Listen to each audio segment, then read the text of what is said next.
everyone. Welcome to the Dirt Trail Running Podcast. I'm Coach Loretta, and I'm here with Coach Lindsay today. How are you, Hello. Lindsay? I'm doing really well, thanks. Nice to see you. Nice to see you. So this weekend, I had the opportunity to pace the Glass City Marathon, which is in Toledo, Ohio. It's a pretty fast, flat course. And Awesome. if you're ever like looking for a day that's perfect that you can like really do well, that was the day. It was a 50-degree weather. It was just like perfect. It was almost like, how can it be this perfect? So Yeah. that's how the race started out. But I wanted to share with you, there was a guy who ran his very first marathon and he ran a 2:05. He's Are not you coached.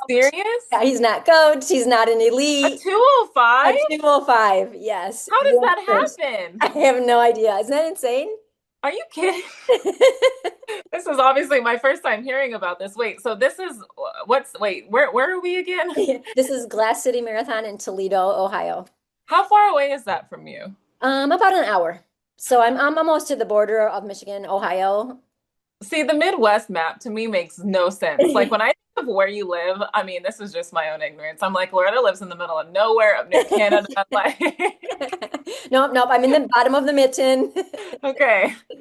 So that makes more sense for Ohio. But then, like, I'll have, you'll mention a race in Illinois or Indiana. I'm like, how is the Midwest like this close together, but it's so big? Like, I'm not understanding. But that's Right. really cool. I haven't heard of this one before. Right. Yeah. So he was actually, I was reading an article and he was actually supposed to run the Carmel Marathon, but Carmel Marathon for I think 2 years in a row has been rained out with storms and they've had Oh, to cancel it maybe 2 years in a row or every other year or something like yeah. that.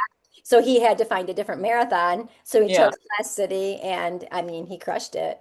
Do you know anything about him? Like, I wonder if we could maybe send him a So message or something. yeah, so he I was reading an article about him. So he ran some in college, I guess, and then Mhm. he decided he just wanted to like love running again, and that was Yeah. his main goal was just to run and love running and he killed it. Like he works Did. works at a running store 30 hours a week and Oh trains my and gosh. Is yeah, he young, younger he's guy? young. Yes. Yes. Ooh, this is exciting. Isn't it exciting? It was Yeah. really cool because we've had a really huge, he's 25 years old. His name is Okay. Vinnie Mori. Cool. And this See, we makes him the that like fourth this. Like, fastest marathoner in the US history. yeah, I think we need to like send this guy a message. I want to hear more about like his training and kind of like I what shoes know. he was wearing, what this week looks like. Like I'm so curious I on how you know. just go out and run a 2:05 marathon. Exactly. I think in the article it said that he thought maybe he could get like a 2:08 or 2:09. Even that is like, That is even super fast for your first, right? To even yeah, beat that. Yeah. yeah, that's still an elite men's time. Like that's Yes. Yeah. insane.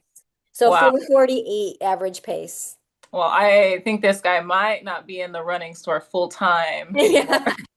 Yeah. Okay, so here we go. He had a solid career, college career at Arizona State and competed in graduate school at Notre Dame. He ran college PRs of a 1:49:40 in the 800, Okay. 2:59:05 in the mile, and 13:34 in the 5,000. And he finished an impressive 68th in the 2023 NCAA cross country championship. So, Wow. he has a little bit of a history, but like to come up and the marathon's a different beast, Yeah, that's but pace that. Like especially as a fast person, you have to know how to like pace that correctly and to be able to finish strong. I want to yes. see his splits. Like I need to know things. I Like know. Isn't it just insane? I mean, it's just like it's so unfathomable because we know how hard like a marathon is so difficult. Like so Right. much can go wrong as we were talking about. Like Yep. Yep. things can just happen and you have to be able to know how to pace it. And Mhm. then you have to have a solid plan and then every single thing has to go right. It's not like when you and I can run a pretty fast 100, Right. there's still wiggle room. There's still Yes. wiggle In the marathon, there's not, there's right? still wiggle room in a 2:05 marathon. It's Yes. just like you can't pee, like Right. Exactly. nothing. It says Wow. here that he won the race by over 15 minutes and ran solo from the opening mile. Wow. And That that's that's hard. also hard Yeah. when I you don't have think nobody people to play. realize how hard that is to be at the top of a race, Yes. just racing against yourself. Like that's very, very difficult because like it's you're in no man's land. Why Exactly. kill yourself? Like Yes, yes. So, recently I ran Calhaven, the 34-mile ultra yeah. from Kalamazoo to South Haven. And that was the race I had. It was a Mhm. solo 34 miles. You know, we started from the beginning. There were two guys out in front of me, and then there was Mhm. me, and I never saw anyone the Anyone rest of else? the run. Yeah, so it Yeah. is. It's a tough solo when you're by yourself. There's nobody Yeah. really pushing you. You feel like you have like him. He had 15 minutes. So it's not really you're not even being challenged at that point. Yeah. It is easy to back off because Right. like And how many people were in this race roughly that I he ran? I'm really not sure. Like, was it big? Like, what? Because It's you were, not, it's definitely not no rock and roll. I was like, yeah, okay, maybe like much better start. 500-ish to a thousand, maybe roughly. I don't know. It's hard to gauge. Yeah. Yeah, it is. But not like a There's big city. also a marathon. There's a half marathon, a marathon, and a Okay. relay. So it's a little bit hard to know, Yeah, but to I'll know. see if I can get some numbers on it. But Yeah. That's incredible. Yeah, I need to know more about this guy. I'm sure some sponsorships will be calling him I would think so. I would think that people are going to like, be reaching yeah, out. like let's get you actually training and not working a full-time job, like if you don't have to, and see what you can Right. really do.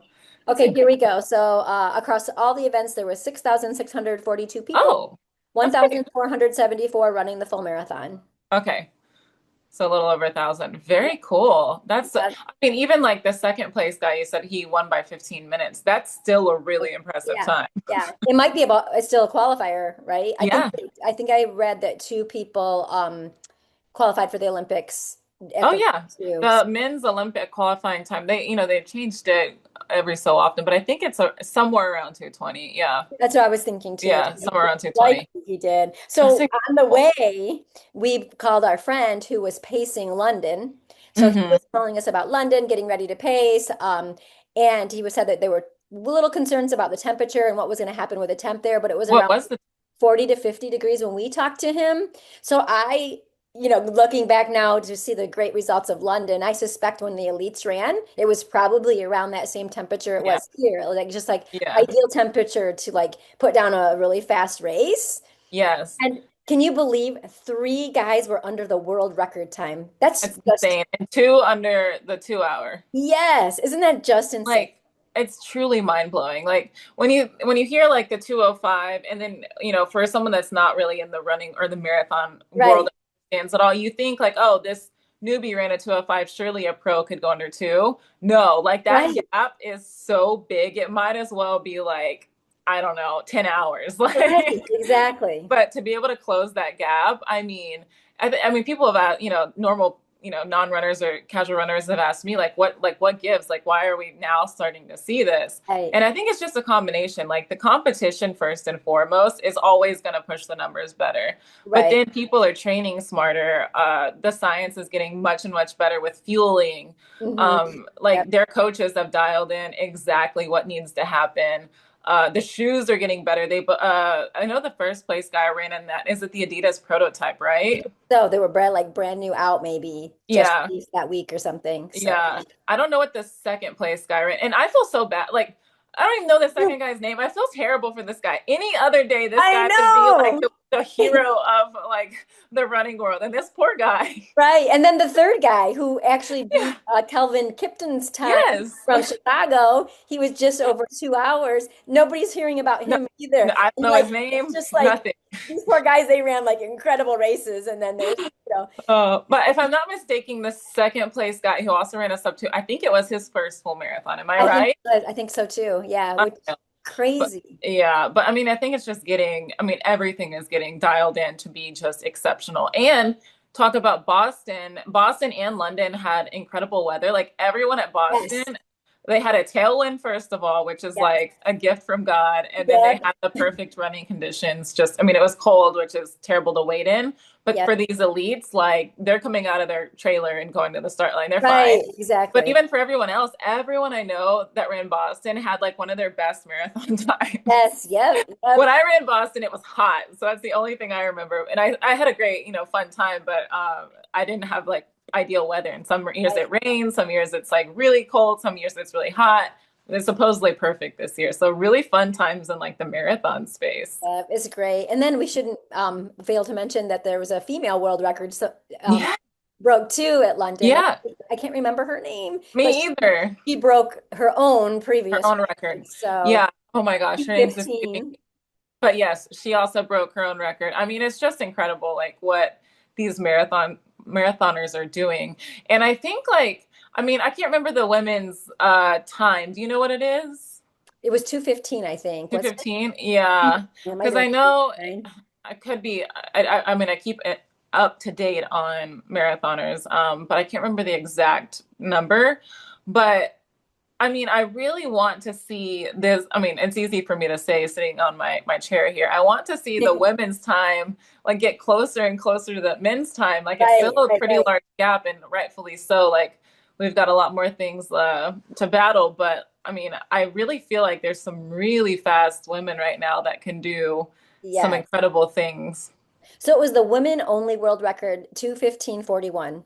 Okay, 2:15:41. Yeah. Yeah. So and then the men just broke two. So we're roughly like 16-ish minutes apart. Right, But I yeah, know, I mean, there's so many just incredible women right now. Like it'll happen. Like right. women, I think once that 2:15's broken and then like the next barrier, like I think it'll go quick once the women start realizing Right. like it can be done for Yeah. sure.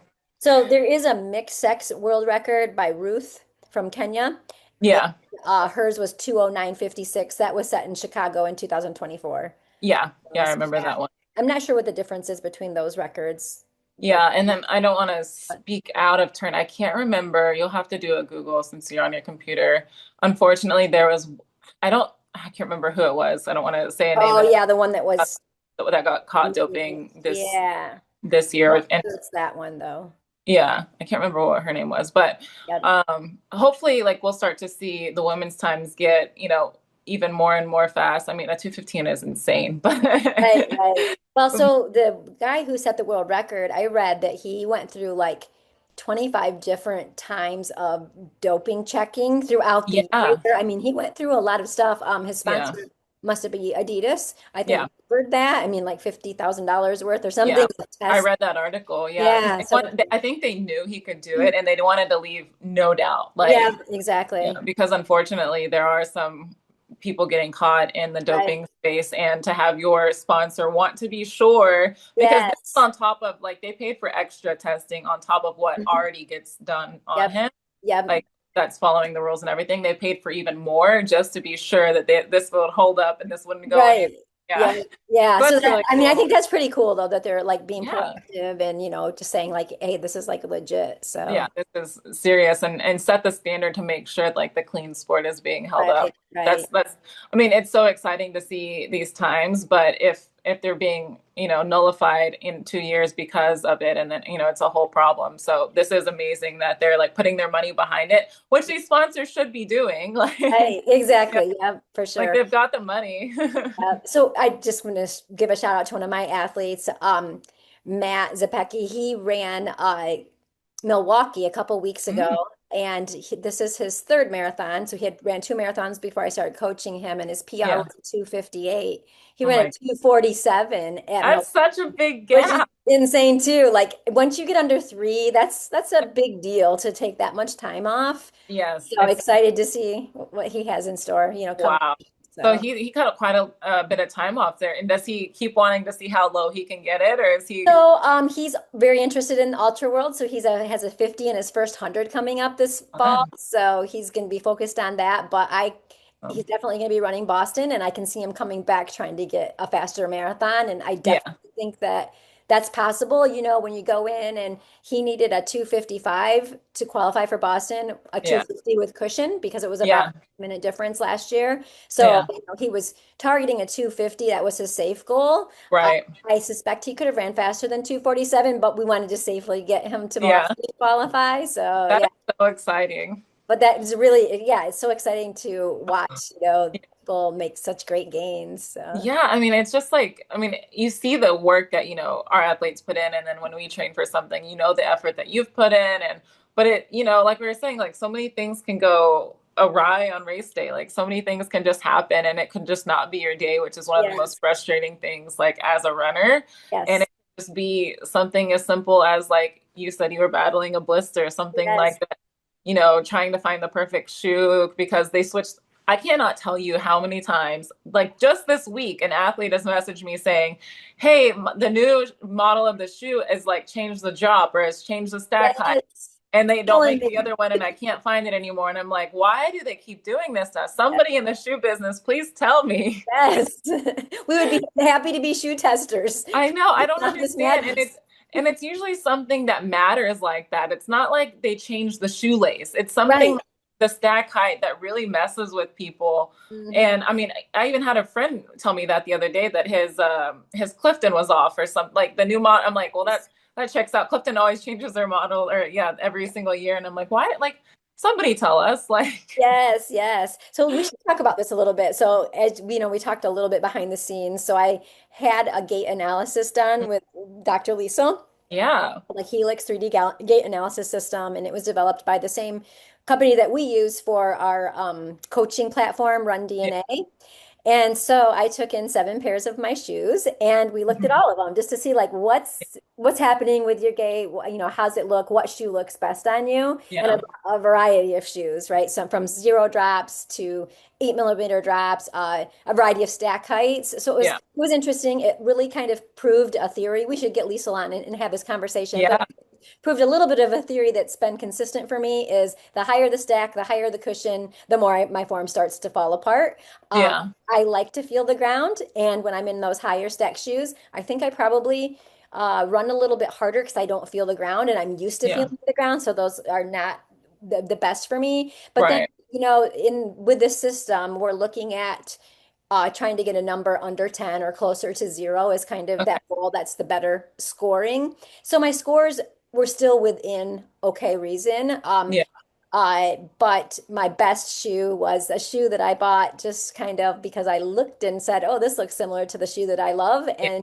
and I knew I loved them, and those were the ones that scored best. And ironically, they were less than $50. That's incredible. I love So, that. so Was that was the kind of Puma funny. one, right? It's the Puma, yep, Levitate, I think. Okay, yeah, that's So so yeah, interesting. but in my race, because we were trying to figure out what to do for my race because Yeah. my good old favorites are getting worn out and probably shouldn't be worn anymore. So I tried the Puma Deviate Nitro 4, which showed up as third on my list. But it's something to think about because it has a carbon plate. It's not a traditional carbon plate. It's a little bit more flexible. But there were some, I guess, caution going into running this 34-mile race. I reached out to you about carbons, to kind of Yeah. see what do you think? And Liesl describes it as you get what you give in carbon plate shoes. So, Yeah. my weakness has been my feet, my foot, and my ankle. And Yeah. so, it was like how much can it tolerate? But I mean, I think I did fairly well in them, and they are kind of fun to run in because you're kind of bouncing along the Yeah. trail. But the thing that showed up in this assessment that made me really happy is that in all of them, my foot and my ankle movement looked good. And that's Okay. been what I've been really focusing on to improve Right. the injury that I had. So that was kind of fun to be able to see Yeah. how that looked. But yeah. Yeah, that's so interesting. And I mean, I've said it before, like I'm such a fan of carbon shoes, but I want like I have this thing like like your race was 34 miles, right? I Yep. just ran my trail race in my carbon trail shoes and it was 33 miles. That to me feels great. Like, but when I get to about I've done 50 milers in them and right at the 50-mile mark, any carbon shoe I wear starts to like and my feet want more cushion if that makes Yeah, sense. yeah. Yeah. And I think that Right. kind of goes along with her statement was you get what Okay. you give. So, if you have that hard, you're constantly getting that hard feedback. At some point, Right. what's going to be like, okay, Yeah. that's enough. Yeah. Yeah. I plan on wearing because I love them so much. I plan on wearing them at Cruel Jewel coming up, but I know at some point I'm gonna have to switch into my other non-carbon trail shoes, which is fine. But I mean, I'm such a carbon shoe addict right now. Like to me, it's so odd because like I have like the chronic Achilles and my left Achilles that tends to bother me. And it goes away when I'm wearing like a hard shoe like that for some reason. Like it feels almost more stable to me to where Right. I'm not, but I'm the opposite of you. I love like higher the stack height, the better. Like Yeah, I don't want to feel the ground at all. So yep, yep. So I mean, I think I love that you brought that up because I think shoes are so unique to the person. So like Yeah. my 3D gait analysis that reveals what the top winner is for me would not be the top winner for you. You know what I mean? No, Like that would everybody's so kill different in me. how we move. Yeah. So that's Yeah. interesting. Another thing is that well, I had a variety of shoes. So I had the Mount to Coast R1Rs, a lot higher stack, a lot cushier, about an 8 millimeter drop. So Yeah. my score was I think 11. So I mean, the goal is kind of 10 and under. So Right. a little bit higher, but like I think there's a purpose for that shoe. So Yeah. maybe in a long flat 100, it would be good for the last 50 miles, Right. when it's time for cushion. So I Yeah. think some of my shoes, it's more about, being When strategic you use them. when I use them. Yep. Yeah. And so I Yeah. see me really using those carbons in some tempo runs and some speed. Yeah. I'm excited to do that with So them fun. because I think that's fun. Yeah. So Yeah. yeah, and I think also variety is super important. I mean, that's something that I lack with shoes because I find a shoe and And I just like we them. just love it. Yeah. Yeah, and I don't want to change, and I'm really sensory person. So like when I get something, it's like, okay, I like the variety is a good key, right? Yeah. So I get stuck on them, and then I don't want to change, and then when these shoes change like Yeah. they do, then I'm in trouble. And so Yeah. I think now having a variety of shoes is going to be really smart for me. And Yeah. it's going to make me stronger as a runner because I'm going to have different drops, anywhere from 0 drop to 8 millimeter drop, different Right. stack heights. So my foot is going to get used to all of those movements. The other Definitely. thing that was cool that we found is I've mentioned this before on the show, I think, as I was going through the healing of my plantar and my plantar fasciitis. I had kind of lost the ability to supinate. So when you Yeah. run, you go down and you supinate, and I had lost that ability. And Mm. in this 3D gait analysis, it's back. So I'm Oh, moving very better. cool. So that's I exciting. love that. It's fun to like Right. actually see that data and know that like everything that you've been doing and trying to correct is Yes, actually happening. it's actually working. So that's Yeah. pretty cool. But where we come in is a little dilemma that we've talked about behind the scenes is blisters. So that Yeah. day on the Calhaven Trail, I started getting blisters. Why? I'm not sure. I did make a rookie mistake and forgot to lube my feet. I always lube my feet for races. I never do on training runs or long runs, but I always do just like as a precaution because I never blister. And Yeah. I before on here, I jinxed myself because I blistered. Yeah. I didn't even realize how bad they were until I finished and took off my shoes and I had my whole sock was all blood. I Yeah. didn't know that, Yeah. so I guess I ran through some blisters, but now it's healing them and getting them back because Right. Where they I don't paced a hurt so. marathon yesterday and those blisters came back with a vengeance and blisters on top of blisters. And so I'm working to heal those. So I know you get blisters. Do you have any great tips? Because I'm sure we're not the only people out there struggling with blisters, things that work I for you. know. It's like, I don't know. I mean, we've both listened to Dr. Olson for, Yeah. a long time now. And I feel like there's so many things like you can do to prevent them. But like what Yes. happens when you forget Yes. your routine and you actually have them? And for me, I just get them no matter what I do. It's just how bad they're gonna be. Like Yep. like Yep. right now I've got a couple blood blisters. It's fine. But once we're let's say like I've got maybe a couple on my feet and I've got a race next weekend. What do I do? Like that's the Yes. problem. Yes. And that's I mean, it's really just trying to speed up like just nature and it's really hard to do. Yes. Yes, And it I is. told you if it were me, I would try and dry them out, but you said they were dry and that was hurting. So Yeah. you went the other way and it felt better to re-moisten them, right? Did, but then it might have backfired on the race because then See, my it's feet so were hard to really know. soft. Yeah. Yeah, But they were hard and kind of like, so when I was stepping on it, I could feel it because it was like, yeah, had an edge to it. So I'm like, yeah, okay, so I went the other way and yeah, that maybe if I had more time before my race, that could have been a yeah, way to go. But now it's like, okay, that's not the way. right. So I did buy some salty britches like Dr. Olson I've been suggested. So recommending that left and right. yeah, so I will be using that at my next race. I did order some Luco tape, like she suggested, to Yeah, kind of cover that up. I tried some taping leading up to this race, but all I had was dynamic tape, which isn't the best because it does move with you. yeah, Again, it's a big sensory person, so putting it on my foot too. under my socks really bugs me. And Same. so I'm like, oh, how can I do this? It drives I'm me crazy. lucky I can wear toe socks. Like, I'm sure you're the same way. Like, I just, am. I'm going to try to wear toe socks. I actually sent a picture with Liesel today of my toes and my toe socks, and she was laughing at me. And mine are blue, so I'm like, yeah, they're like my Grover toes. But I'm like, I gotta like desensitize myself so I can yeah. try to wear and see if I that. love, yeah, I've gotten used to them and love them, but anything else is like it's really hard. Like I don't really put anything on my feet before a race right Yep, now, or anything that's like goopy. Like it's just, I yep. mean, as a sensory person, that is just, it's just, it makes me cringe. But yeah, so it's really hard. Maybe we can talk to Dr. Olson again on, because I don't think we even touched on the two times that we've had her, speak to us. I don't think we touched Healing. on what to do if you do have a blister and you have Right. a race coming up. Like that's kind of Exactly. like for me, I just kind of try and dry it out and keep socks off and see if I can get Right. it to like just go numb. Yep, yep. And you're right. Mine also has a blood blister, so I have blisters on top of blisters and a blister underneath that. Which So is I'm really deep currently, in there. Yeah. yes, it is deep. So I'm currently covered Mhm. it with a Band-Aid that's made for blisters, and it Right. says it's removed for 5 days. And I was trying to like avoid too much use of it today, hoping I can get back out running tomorrow. Yeah, Like I'm like, "Oh, just heal overnight, please." I know. We're like, we just can't, I mean, healing a blister, I mean, you think like blister is such like a small thing on your foot, or like it feels like we train so hard for everything else. Like this shouldn't take us out, but it Exactly. completely does. It is so painful and it just changes the entire way that your foot lands. Like it's just a nightmare to deal with blisters.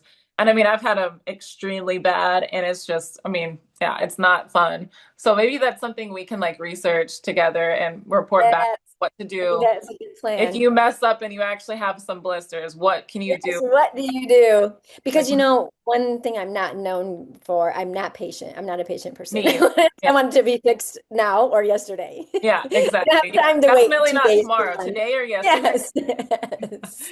I think a lot of runners can relate to that too. It's like we hate being sidelined on our sport. Like this is also Yes, just like our hobby, our like thing that we do for fun. Like this is like everything to us. So if I can't go yes. tomorrow, it's a problem. Exactly. And the thing is Lisa was laughing at me. She's like, because I've gotten through everything and I'm not injured anymore. She's like, oh, this is funny. Blisters are going to be your demise now. I'm like, Yeah, where you're did like, this oh, come from? go backwards, like where you've like somehow never had blisters, and now it's like Right. because you've mastered everything else, you have to pay the Yeah, blisters I have to back. pay the price for blisters. Okay, well, hopefully we can get some good info on like what to do going forward on blisters. But yeah, I think that that's like there's something I mean, if you're a runner, you just deal with this stuff. Like at some point, if you're a runner, your feet are gonna be just torn up. Oh, Yeah. and speaking of. So I know a couple people are running the Keys 100 coming up on Oh, May yes. 15th. Speaking of blisters, I mean that is like one of my most notorious blister places. Have your blister plan now. I mean, talk about it with your crew, make a plan. If I had one piece of advice for the Keys, and I've told this to everyone I know running, get a bigger shoe.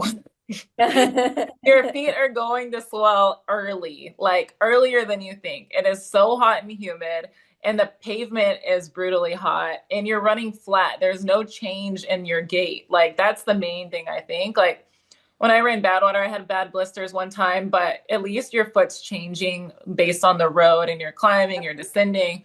The Keys is just this the entire time. Like, you are lucky if you get 100 feet of gain for this entire 100 miles. Like, Right. so have a plan because your feet are going to be bad at some point. Like just have your plan going in. Do not panic when your feet do get bad. Just stick to your plan.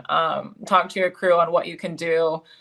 Do some research on what works best for you. Plan for the worst when it comes to your feet. Like it's probably going to happen no matter how much you've Yeah, trained. right. And that's a good tip. And I have someone doing Mingus 80, which is part of the Mhm. Cocodona, which starts in a couple weeks. So that would Yeah. be something to follow. But Yeah. there's river crossings, Yeah. so we were talking about that today. Like, what's your plan once you get through the river crossing? Yeah. I think some people like to take their insole out Mhm. before they cross because that holds some of the moisture in, and then they put it back in Yeah. afterwards. Like stick them in their pocket and do that. Have you ever done that? I don't have problems with river crossings, oddly enough. Okay. Like my when my feet get completely soaked, I'm fine. Like that's such a weird thing, and Yeah. they seem to dry out fast. But it also Okay. might depend on the type of shoe that you're running in. Like Right. Yep. my shoes that I'm running in could be more, just lighter and more porous to where they're able to drain faster. Some of these Yep. shoes, especially like the trail shoes with Gore-Tex and stuff, Hmm. like Gore-Tex is made to repel water, but once it's submerged, it's gonna hold all that water in. So if you've Yeah, got like a heavier trail shoe, it might be good to take them off after and just dump the water out, right. or try the insole thing as well. But I tend to not have any issue crossing like complete water. That's fine for me. It's more like just when my foot's just like sitting in sweat that is the problem. But yeah, Yeah, if you've got like a sturdy trail shoe, odds are that it's probably going to hold some water. So dump it out maybe. That's what would be my right. Yeah, suggestion. yeah. Yeah, Or I'm some people athlete switch. running Some people the switch oh, after the river crossing, switch oh yeah. shoes, or sometimes people put like a bag over their shoe. But Yeah, people just do a lot of different people strategies, do and all crazy sorts of they things. do. When I was pacing one of my friends at Western across Rucky, it was the year you had to walk across, and she had a plan to change her socks, but we were up against cutoffs, and I was like, "I'm sorry, we don't have time. Like, we literally don't have time." So she had the socks like in her vest. I was like, maybe we can change them a little bit further down, but her feet ended up being fine. To be fine, But like yeah. it was just not like you've got to make that decision if you're right up against cutoffs. I mean, is it important Yes. to you? You know, a lot of times, yeah, it's important, but sometimes you're like, if you're within a minute or two, it's not that important. Exactly. Yeah, I think that's true. And I didn't change shoes at Cocodona, but of course I wasn't doing the whole thing. I was just pacing sections. I Yeah, feel like the air is so dry. I yeah, don't even really remember. I feel like they dried so fast yeah. after I That's the didn't thing too. really Yeah. notice. I didn't have a problem in Leadville. Yeah, I like because there's a river crossing there. I think because on this side of the US things are more dry as you were saying, so I think it's a little bit Yep, better. But the yep, key is I think the problem is you're just like yeah, your shoes are just in sweat soup the entire time. yeah, yeah, yeah. And once you get wet, I mean, once that happens, it's just there the whole time. Yeah, Yeah. it's a problem. But I love that race. It's a great race, but just be prepped for all sorts of humid issues like chafing, blisters, all that good stuff. Yeah, yeah. Okay, so here's a tip I figured out. So a lot of people have race kits, right? That they put all Mhm. of their stuff in, and I have one, and I have like one of the toolboxes that kind of divide everything up. And this yesterday, I use base salts. It comes in a little vial. It's got a Mhm. little lid. And I took it out of my case and I took it and I went to put it in my mouth and it tasted terrible. And I realized it was from some essential oils that have been in my kit that I actually removed a while ago because they smelled so much. When I'd opened it, I could Yeah. smell it in the kit. So I took it out of there and put it in a Ziploc. Well, it permeated into my base salts and tainted them, and I had no sodium for my run. So, Uh, like, be careful when you're putting stuff in your kit because I think some of those things, like yeah. even if you have like Bengay or different kinds Oh, of yeah. things that smell a lot, it might taint some of the other things in your kit. Yeah, because salt is kind of an odor absorber too, isn't it? Yeah. Yes, So it's yeah. probably just completely soaked up all of your. Oh my gosh, it was the worst ever. I'm just spitting it out. It's like I can feel it all over my lips. Oh, the worst. The base salts, what does it look like? I don't think I've ever seen you take it. I've never used this product. It looks just like salt, and so you like tip it onto your finger, and then you lick it off of your finger. Oh, it's So literally like, like a rabbit salt lick thing. it is, it is. Cool. And Okay. if it tastes like bad stuff, you don't want to do that. You don't want to, yeah. You don't That's want to so do it. interesting. And it just comes in like a little like vial. Uh-huh. Yep. Oh, Yep. it's like basic, but I like it. Base I salt. like it. I like it a lot because you can adjust how much you take, right? So Yeah. I can take one lick or two licks or three licks, whatever I need. Where Yeah. if I take tablet of something, I have to take in whatever that is. I can't cut it in Yeah. half. You know what I mean? It's like all of it at once. And so Does it's a it way for me suggest like a to serving size or like what's like the milligram or do you? So there is like their little scooper is in there, and it's an Mhm. eighth of a teaspoon of sodium is about 250 milligrams of Okay. sodium. So Yeah. if you're taking it, you can kind of practice with it. Like you can pour it onto a teaspoon at your house ahead of Right. time. Just like, okay, if I do one lick, like about how much is that going to be? You know what I mean? So you Right. You have can an see. idea. I've never done that scientifically, believe it or not, but I can kind of just judge it like by Yeah. like how much That's I. so interesting. So that's how you do salt. And then while we're on the subject, there's so many different ways to do salt, and everyone's always talking about all the different ways. So probably Yes. the most popular way would probably be the salt pill, right? Yep. I don't know why this is the most popular way. This way would kill me. Like I've tried to Yes. take salt pills and I've done it when I've had to, but I have to actually stop and like catch my breath and then try and take this Swallow pill, them. make sure I'm not going to puke it up. And I don't know how these people run and like take it at the Yes, same time. Like it is a yes, nightmare situation for me. But I think yes, a lot of people, I don't know, they just go to that first. And then you yep. have like the base salt type of thing. I think that's really cool because that's like an easier way to get it down. Right, I use the salt packets like Element, Salty, right, anything like that right, I really like because I love the taste of salt. Some people hate yep, it. yep. Yeah, And and then some people do like the tablets or like the chews. the Yeah, chews are good too. I like the salt stick chews, but they do have a lot less sodium in them, but they're very easy to chew. okay. But you have to take them like pretty often to get the same amount as like something else would have. Maybe they've got a more concentrated version now, but I used to use them a lot because I loved them, but then I was like having to go through a ton of them to like actually make Yeah, yeah. it Well, and work. that's the problem with the pills for me. Like when I was using those with the tablets, Yeah. they have like it's a capsule, so it has like a, whatever capsules are made out, out of. Yeah. I think I was taking so many of them, I think it was getting to my stomach because Yeah. Yeah. I think it's gelatin for the most part. yeah, yeah, yeah. So I think that was a problem for me. Yeah, and you're a salty sweater too, so you probably needed more. And by the Yes. time it like actually dissolves in your stomach, Yeah, you probably yeah. are behind. Yeah. So interesting. Yeah, maybe we could do a deep dive on salts, but there's so many different ways to take them, and they're really necessary. So Yeah. So I'm curious how you do it. So this is kind of what I do. So I take in my gels and my foods and everything. So I'm getting sodium from that, and yeah, then I sort of supplement with my base salts. And I yeah, now, because I've been doing it for a little while, I kind of go by feel. me too. So like I start to feel some puffiness in my fingers or my Yeah, stomach is starting to blow, I make a change. yeah, So first I'm like, okay, I'm gonna drink some more water and see if that yeah, resolves it. And usually if I drink a bunch, like not a bunch, but like take a yeah, good sip of water, and if that's the problem, it resolves pretty quickly. I would say 5 or 10 minutes. yeah, And then if it doesn't, then I'm like, okay, I'm gonna take some sodium. yeah. I And can then add. and then if that's what it is, it resolves again within like 5 or 10 minutes. I mean, it's a pretty Yeah, quick resolution for me. yeah. Do you do that same thing? Yeah, I think like so I just like the taste of salt too. Like so and I feel like in my daily life I tend to be more dehydrated. Like I really have to force myself to drink water. We get busy like when I'm Yeah. working, I'm not thinking about drinking water. So I always start my trail race usually with one of my bottles of Element. And I Okay. start there because I know myself I'm probably going in behind on salt, Yeah. Yeah. especially if I'm not like I jump in races all the time, so I'm not really like prepping all week to like stay hydrated on like I should be. So I usually start there. And then, so like I had a 33 miler on Saturday. So I started there with the 1,000 milligrams of salt. And then I took another Element around the 20-mile mark. Okay. So to me, that's when like my legs started getting heavy, the normal Yeah. 20-mile feeling. And then that helped me get through the end. So for me, I know that works for me.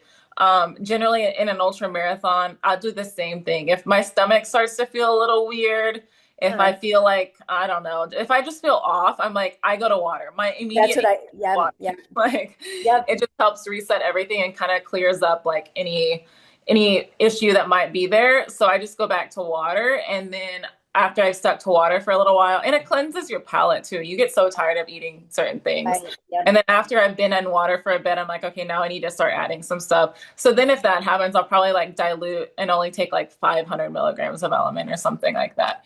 But Yep. generally, like I don't know, 50K to 50 miler, I'll do like two full Element packs, which is Okay. 2,000 milligrams of salt. So, Yeah, yeah. The other thing I do is I will preload during the week, especially if it's going to be a yeah, hot or, really elevation race. So, yeah, like 3 to 5 days out, I maybe, because I'm also not very good at drinking or, yeah, during the day. So, taking in at least 500 milligrams of yeah, drink of some, I usually use gnarly hydrate, so drinking yeah. that, which it would be extra for me. So I always kind of advise whatever you already do, add another 500 I milligrams don't know. to Yeah, 800.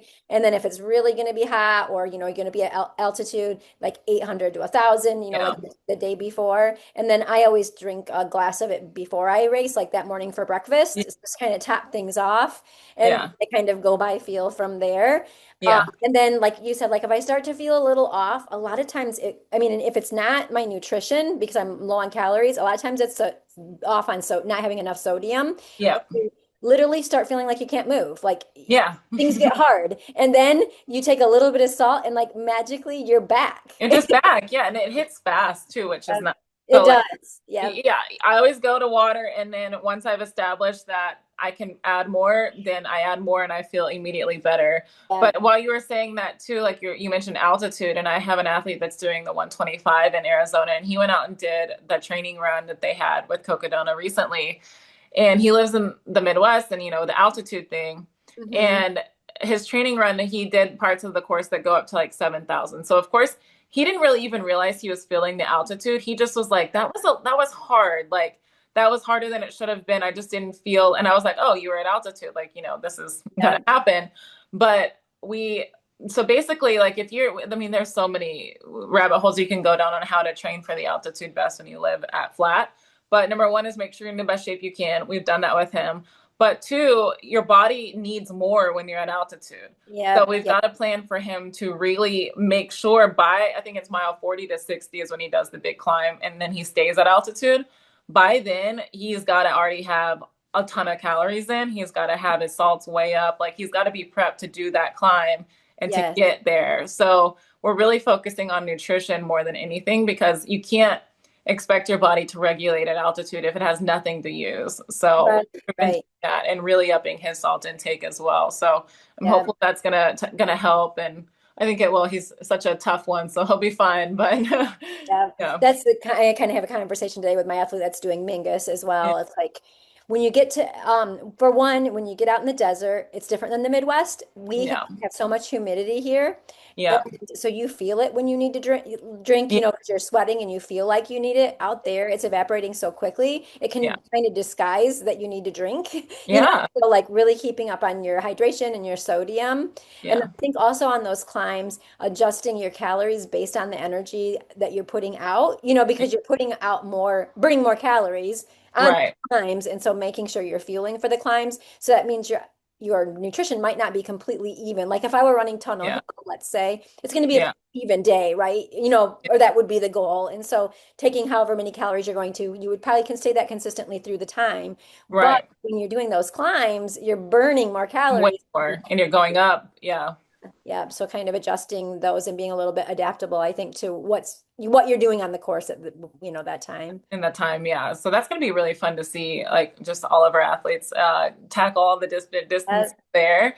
But yeah, that's just something to think about, like adjusting your salt depending on where you are. Your body really does need more fuel when you're on a higher elevation. And it's not like everybody's different, but for me, that 7,000 mark is right around where I feel it. Like you can feel something happening, and you might not even realize that it's altitude. It could just be like, oh, I feel a little just like a little slower or something. But that means you definitely have to refuel, like make sure you're going into it prepared. So I'm having another conversation with him tomorrow before he heads out, and I know he's gonna do awesome. But yeah, yeah, exciting stuff when you see like someone train for something so hard and they've like really done the work and they've like listened to everything that you've said. Like he is not like not shown up for a run. He's like awesome. above and beyond. Yeah, So it's exciting. yeah, super exciting. Oh my God. Yeah. So, I mean, anything else you want to touch on? I feel like we've touched on a ton. We have. I think we're just been kind of all over the place, but it had some really Yeah. great information. So I think Yeah. this is a good place to stop. So Yeah. Cool. just catching Yeah, up. definitely. So coming up, of course, we have the Cocodona series. So I'm sure we'll have some recaps on that. And then the keys, and I'm running Cruel Jewel in May. So yeah, there's some good stuff coming up. So Yeah, it's nice. exciting. Yeah. Okay. Perfect. All right. Well, nice to Nice chat, to meet you. and we will see you next time. Thank you all for listening. All right, thank you. Bye. Bye.